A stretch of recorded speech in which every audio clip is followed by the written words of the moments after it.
Now, we have a very important announcement to make today. Very excited. I received an email last night from Voices of Liberty.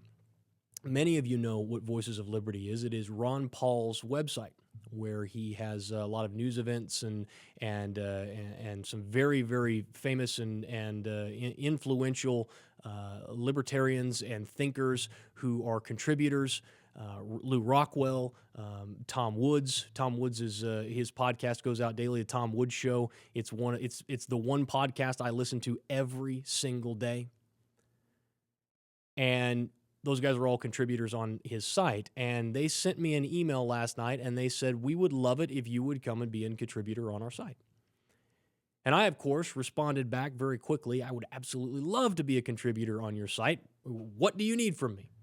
And they sent me all the stuff, and so you're going to start seeing portions of the show, segments of the show on their site. Also, I'm going to be doing some writing for them as well when I find something that is of particular interest to me and I think needs to be talked about. I'll be sharing that with the Voices of Liberty as well. And I want to send a special thank you to all of the guys at Ron Paul's organization, to Voices of Liberty, and to thank you very much for giving me the opportunity to share this message with your listenership, with your viewership, and I'm just very, very grateful for that. So thank you very much.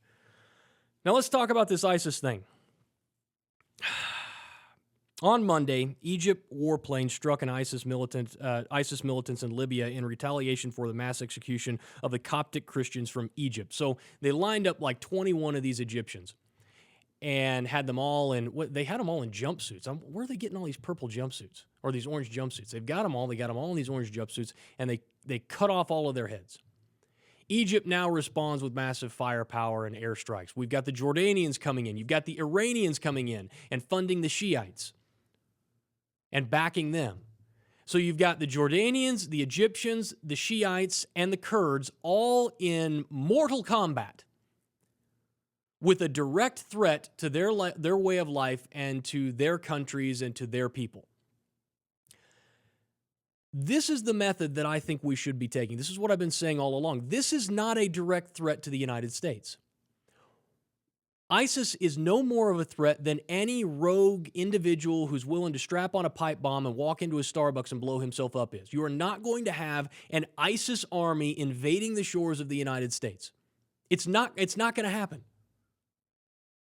Number one, what we know from history is that as they continue to expand, as they continue to try and expand their empire, one of the things that becomes very difficult is just maintaining that empire. And so what they end up doing is, instead of continuing to expand and instead of working on this empire building, they have to stop and slow down, and it becomes much more difficult internally to manage the process. This is exacerbated when you have non-democratic style empires. So America would be a democratic empire. You know, the British Empire. You would have a Roman Empire for a time was probably not. Yeah, I could call it that. So you have these empires that get built, and eventually what happens is they can't even control their own territory. And so they have to turn into management rather than further exploitation into new lands and new soil and all that stuff. So what we can see happen as time goes by is you're going to see ISIS unable to even maintain its own borders, whatever those borders may be. And you're starting to see that already. ISIS is overextending itself. It's getting involved in multiple campaigns. It's got no real plan on how it wants to win. It has no real idea of what winning is. It's just, we're going to kill everybody and we're going to attack everyone because they believe that they're big enough and strong enough. The problem is they haven't yet come up against any real military force.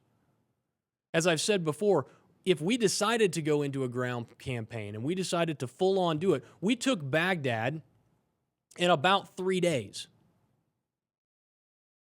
Totally, completely done in 3 days. We would roll over the ISIS military in about 45 minutes. They would stand no chance against us. But there's no real reason for us to even get involved. It's not our fight.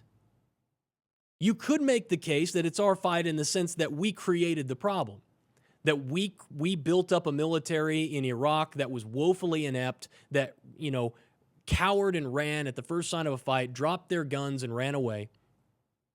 You could make the argument that it was us in Syria who, in an attempt to oust Assad, ended up funding the very militants and training them and giving them the equipment to eventually become ISIS. You could make that argument. And that therefore we have a responsibility to go over and now fix our mess. What I would suggest to you is two wrongs don't make a right. That you don't get to make a bunch of mistakes, make a bunch of bad decisions, and then just say, well, let's just continue to make more bad decisions and compound the problem. What we need to do is just get out of there. We just need to leave. You know whose fight it is? It's the Egyptians' fight. It's the Jordanians' fight. It's the Kurds' fight. It's the Iranians' fight. Because they're the ones who are directly in danger of having their way of life tarnished or changed or disrupted because of ISIS, not America. This is a Middle East problem. And what we need to do is stay out of the mess, because look what has happened since we've been involved. We ousted Saddam. We spent 10 years training up a military and trying to secure things before finally leaving. We then decided that we were going to support the ousting of Mubarak in Egypt. We all saw how that worked out. We ended up getting the Muslim Brotherhood.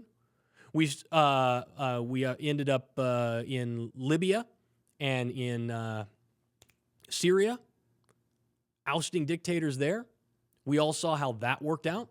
We created a power vacuum, which then was filled by radical extremists. We ended up funding certain terrorists in Syria. Now we're gonna fund the good militia, right? Not the evil guys. We're going to fund the good ones, but we can't tell the good from the bad over there because they've all got an agenda that's not really very good. And so we end up funding the people and providing them weapons and equipment, and they end up storming into the vacuum that was created when we left Iraq and ended up rolling over the Iraqi army that we spent hundreds of billions of dollars in 10 years training. That entire mess over there is on us. There were terrible dictators there before. There's no doubt about that. But those dictators were stable, and we knew who they were, and we knew what they were about. Now we have no clue. Now that part of the world is on fire. And guys, it's on us. It's totally on us. And the question is, do we continue to make bad decisions? Do we continue to, put our men and weapons and equipment? Do we continue to expend our blood and coin in this fight that we have no interest in? Or do we just simply say, look, we've made a lot of bad decisions here, but we're not going to continue to compound those. We're coming home. Good luck. You guys figure it out, but we've learned from our mistake, and we're not going to do this anymore. Not only is that the right decision to make at this point, it's also the constitutional decision, and it's also the libertarian decision.